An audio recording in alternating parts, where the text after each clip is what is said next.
Good morning. Today we're going to talk about data fields configuration within SIMBYM. How do we set up the data fields for the data sets that you are configuring? The data field configuration is available in the dataset page right below the dataset configuration. And you can edit the data fields when you edit the data sets. So let's go ahead and dive into it. So when you create a new data field within the dataset configuration, the dataset ID and the dataset name are auto-populated based on what dataset you are working on. And then you start by defining a field name that is unique within this data set. You can have duplicates across data sets. That's not a problem. And then you give it a label that is attached to that field that displays on the screen. Now, the next thing that we do have is the value type. And the value type we are going to discuss in a separate video because it has a lot of details. Now, once you define the field, give it a label, and select a value type, there are different things that you could do. Now, master select is a concept of attaching a select button to the field so that you can input data from a different data set and then populate fields within the current data set during runtime. So that's what master select is. And then auto select is, for example, you may need to denormalize some fields in your application. And if you remember, we have the base data set or the work WF data set, which is attached to each instance of the work type. And when you select the auto select for a specific field, you can define in the miscellaneous info section what fields you want to bring over. For example, here you say select fields, DS name is patient, that is the workflow data set that's attached to the process, and you give it a field name. So when you create a new item, it will automatically fill in the value of the field. For example, the ABHA number field will be filled in by the ABHA number field from the patient database, which has to be the base data set. So that allows you to bring things over by default. A field length is the length of the field with JSON-based structure.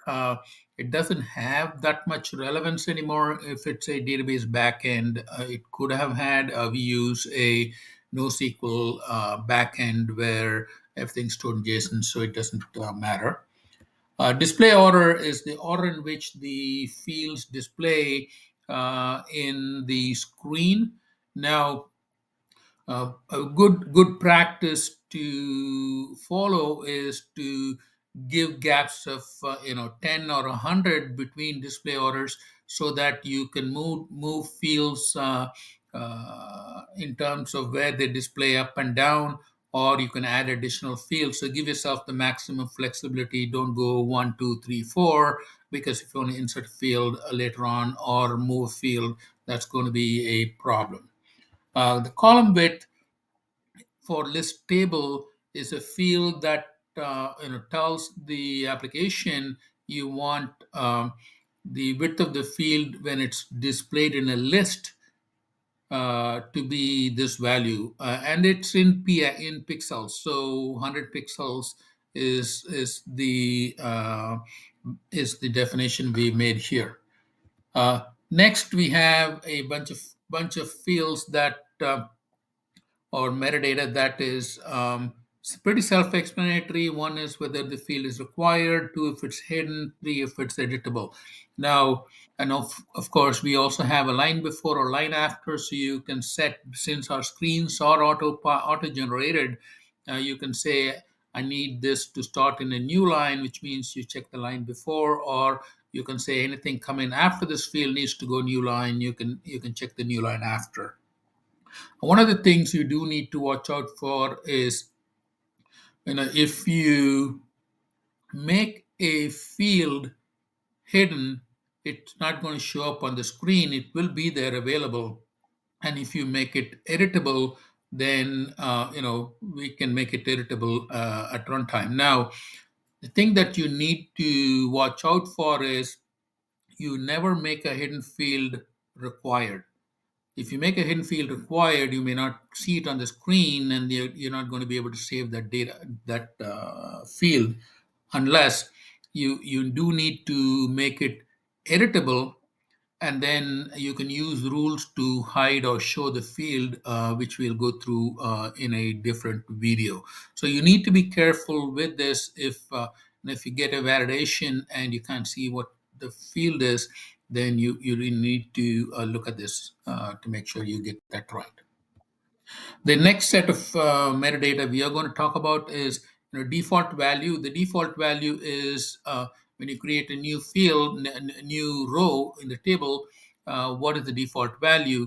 And along with default value, there is a bunch of other things you can do. For example, you can say get user ID, get date time, and those are defined in the text-based document. You can go over that.